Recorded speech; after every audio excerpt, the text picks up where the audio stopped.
Selamat pagi saudara-saudari yang terkasih di dalam Tuhan Yesus Kristus. Selamat berjumpa kembali di dalam renungan pagi hari ini. Sebelum kita membaca dan merenungkan firman Tuhan, marilah kita bersama-sama mempersiapkan hati dan pikiran kita dan memohon tuntunan Roh Kudus. Mari kita berdoa. Bapa kami yang di sorga, puji dan syukur kami panjatkan kepadamu. Terima kasih untuk penyertaan-Mu sepanjang hari. Biarlah selalu melingkupi kami, sehingga di dalam menjalani hari-hari kami senantiasa berada di jalan-Mu. Dan terkhusus saat ini, di mana kami rindu untuk mendengar firman-Mu, kami memohon Roh Kudus kiranya menuntun kami untuk memberikan kemampuan bagi kami memahami sabda-Mu. Kami siap mendengarkannya. Pada kesempatan ini, kami juga mengaku akan kelemahan kami yang cenderung mengabaikan firman-Mu. Ampunilah kami, sucikanlah hati kami. Dalam nama Tuhan Yesus Kristus, kami berdoa dan bersyukur. Amin. Saudara-saudari yang dikasihi Tuhan, renungan firman Tuhan pada pagi hari ini terambil dari Mazmur 32 ayat 8-9. Saya akan membacakannya untuk kita. Aku hendak mengajar dan menunjukkan kepadamu jalan yang harus kau tempuh. Aku hendak memberi nasihat, mataku tertuju kepadamu. Janganlah seperti kuda atau bagal yang tidak berakal, yang kegarangannya harus dikendalikan dengan tali les dan kekang. Kalau tidak, ia tidak akan mendekati engkau. Saudara-saudariku yang terkasih, judul renungan pada pagi hari ini adalah Tuhan mengajar dan menunjukkan jalan. Saudara-saudari yang dikasihi Tuhan, sejak kecil sampai dewasa, sifat memberontak itu ada di dalam diri kita. Sekalipun sudah dewasa, terkadang kita juga sulit diatur. Misalnya saja orang tua frustasi mendapatkan anak-anak yang sulit diatur karena sibuk menghabiskan waktu bermain game, chatting, menonton, dan mengakses media sosial setiap hari, lupa dengan prioritas belajar, mengembangkan diri untuk mempersiapkan masa depannya. Di sisi lain, orang tua pula tidak dapat memberikan contoh yang baik kepada anak-anaknya. Di mata anak-anak, melihat dan menilai orang tuanya juga tidak beres di dalam hidupnya. Tetap saja sebagai orang tua yang menyayangi anak-anaknya, ia akan mengajar anak-anaknya, mengarahkan anak-anaknya sedari kecil agar melakukan hal-hal yang benar, memilih jalan yang benar sesuai dengan standar moral yang berlaku. Walau belum memahami apa-apa, orang tua dengan bahasa dan isyaratnya senantiasa memperkenalkan tanda-tanda benda-benda di sekitar yang ada, mana yang aman, yang boleh disentuh, dan mana pula yang harus dihindari. Perhatikanlah anak kecil yang belum dapat membedakan benda-benda berbahaya, benda-benda kotor. Anak-anak itu biasanya cenderung merengkuh dan bahkan membawa masuk ke dalam mulutnya. Tentu, jika itu benda yang berbahaya, benda yang kotor, orang tua akan menepis tangan anak tersebut.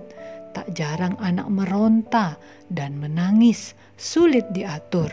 Tetapi orang tua tetap tegas, tidak membenarkan tindakan tersebut. Sampai akhirnya, ada saat di mana anak benar-benar dapat memahami dan tidak mengulangi tindakannya yang salah. Saudara-saudari yang dikasihi Tuhan, betapa sulitnya menjalani kehidupan yang taat. Dalam perjalanan hidup kita bersama Tuhan, juga sering terjadi di mana kita mengetahui peraturan yang ada, tetapi kita lebih memilih untuk tidak mentaati peraturan itu. Kita tidak sabar untuk memenuhi hasrat hati yang menyenangkan menurut pikiran kita sendiri. Ya, memang kita dikaruniai kehendak bebas, tetapi kita juga diperlengkapi Tuhan dengan akal budi, sehingga dengan bebas kita dapat menimbang, memilih mana yang benar. Kita harus hati-hati di dalam memilih agar tidak merugikan diri sendiri, terutama menyakiti hati Tuhan, menyedihkan hati Tuhan. Setiap pilihan ada konsekuensinya. Demikian pula pilihan yang salah.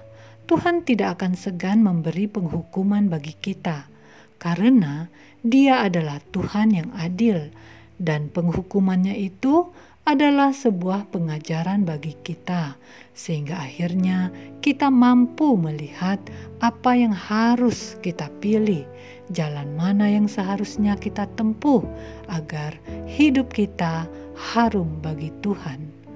Saudara-saudari yang dikasihi Tuhan, di dalam kehidupan bersama Tuhan, tidak selamanya jalan hidup yang kita tempuh mulus, baik-baik saja. Ada kalanya penderitaan dan kegagalan mengiringi, dan kita suka salah memahami, menganggapnya sebagai hukuman Tuhan. Padahal sesungguhnya apa yang kita alami tersebut adalah cara Tuhan untuk menghindarkan kita dari ancaman bahaya yang ada di depan sana yang belum kelihatan bila kita salah memilih jalan. Seperti ketika orang Israel yang harus menempuh jalan berputar untuk sampai ke tanah perjanjian, Tuhan juga dapat membawa kita ke jalan yang memutar. Bila kita tidak taat, memilih keluar dari jalan itu, keluar memilih jalan yang menyimpang, kita akan binasa. Dan sebelum hal itu terjadi, bisa jadi Tuhan akan menarik kita dengan keras, sehingga kita akan merasakan sakit. Seperti kuda atau bagal yang memberontak, yang harus dikendalikan dengan tali les dan kekang. Saudara-saudari yang dikasihi Tuhan, tentu kita tidak ingin seperti kuda atau bagal yang membutuhkan tali les dan kekang untuk dikendalikan. Hendaknya kita mempergunakan akal budi yang dipimpin oleh Roh Kudus, sehingga kita mampu berjalan sesuai kehendak Tuhan.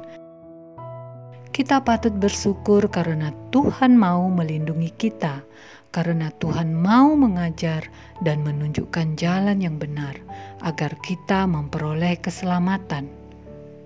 Berbahagialah kita yang memiliki Tuhan yang penuh kasih setia. Sungguh kita patut berbahagia. Demikianlah renungan pada pagi hari ini. Tuhan memberkati. Kita akan menutup renungan dalam doa, tetapi jika saudara ingin didoakan secara khusus, hubungi email kami. Kerinduan kami agar channel ini menjadi berkat bagi banyak orang. Mari kita berdoa. Ya Tuhan, terima kasih untuk firman yang boleh kami dengarkan. Kami kembali diingatkan bahwa sesungguhnya Tuhan senantiasa mau mengajar dan menunjukkan jalan yang benar, jalan yang harus kami tempuh, sehingga kami beroleh keselamatan. Mampukanlah kami mempergunakan akal budi yang telah Tuhan karuniakan ini, agar di dalam kebebasan kami mampu memilih hal-hal yang benar, jalan yang benar yang sesungguhnya telah disediakan untuk kami beroleh keselamatan. Sungguh kami berbahagia memiliki Tuhan yang penuh kasih melindungi kami, mendidik kami dengan berbagai cara. Sekali lagi ya Tuhan, mampukan kami untuk menyelami maksud-Mu dan melakukan kehendak-Mu. Sebentar lagi kami akan melanjutkan aktivitas kami. Bimbinglah kami, ya Yesus Tuhan kami. Dalam nama-Mu kami berdoa dan mengucap syukur. Amin. Saudara-saudari, mulailah harimu. Kiranya kasih dan anugerah Tuhan senantiasa melimpah di dalam kehidupanmu. Muliakanlah Tuhan di dalam setiap aktivitasmu dan jadilah saksi hidup bagi firman-Nya. Roh Kudus menyertai kita semua. Sampai berjumpa kembali di renungan berikutnya. Tuhan Yesus memberkati.